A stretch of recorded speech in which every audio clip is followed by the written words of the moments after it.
Police জেনে শুনে misguide করেছে যাতে আমি আমার সময় মতো না পৌঁছতে পারি।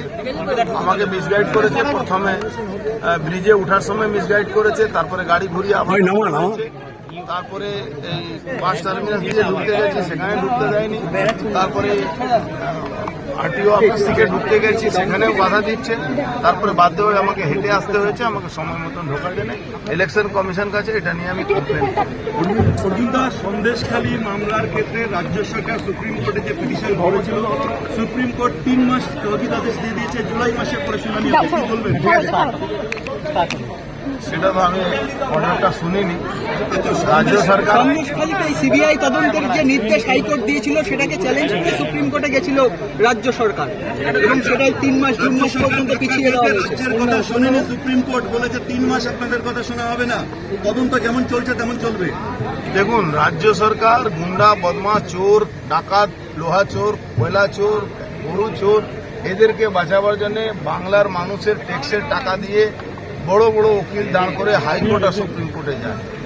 সুপ্রিম কোর্টে বা হাইকোর্টে জাস্টিসদের কাছে আমাদের আবেদন, যারা এই অপরাধীদেরকে বাঁচাবার জন্য যাচ্ছে, ইমিডিয়েট তাদেরকে এমন একটা ইনস্ট্রাকশন দেওয়া উচিত আছে যে যারাই এই ধরনের সরকার তরফ থেকে, রাজ্য সরকার তরফ থেকে যে কোর্টে যাওয়া হচ্ছে, তাদের যারা এফিডেভিট করছে তাদের নিজের পয়সা দিয়ে খরচ করে হাইকোর্টে মামলা করা উচিত। এটা রাজ্য সরকারের দ্বারা পেমেন্ট না হয়, এটা ট্যাক্সের টাকা। এই শেখ শাহজাহান, শিবু হাজরা আর এনামুল আর পার্থ চ্যাটার্জি আর বালু মল্লিককে বাঁচাবার মতো লোককে বাঁচাবার জন্য এরা যে যাচ্ছে তার উপরে একটা স্ট্রাকচার হওয়া দরকার। অর্জুনদা, তৃতীয় দফা নির্বাচনের আগে সন্দেশখালীতে অস্ত্র ভান্ডারের সন্ধান, রেজিনগরে বোমা বিস্ফোরণ, বেলডাঙ্গা বিপুল বোমা উদ্ধার, কি বলবেন?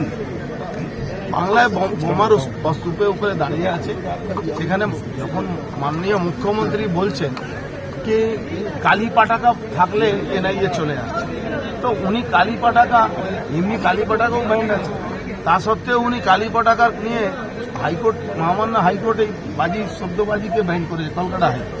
কিন্তু কালী পটাকাও উনি এলাউ করেছেন।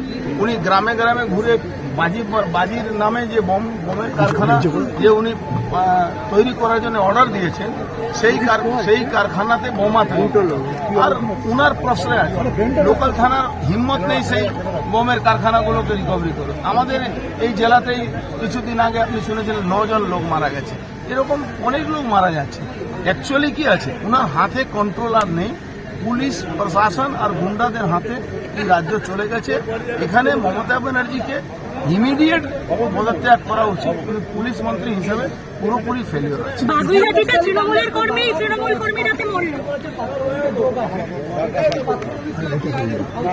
দেখুন, আমি তো যা বলেছি সব তথ্য আকারে বলেছি, যা বলেছি আমার কাছে ডকুমেন্ট আছে, আমি প্রমাণ করে দেব। ওরা একটা আমাকে উকিলের নোটিশ দিয়েছিল, তখন আমি জবাব দিয়েছি, তারপর আর কোনো নোটিশ পাচ্ছি না। আমি ওয়েট করছি, ইলেকশনের পরে এইসব মামলাটা হাইকোর্টে যাবে, PIL হবে। চলো, ঠিক আছে।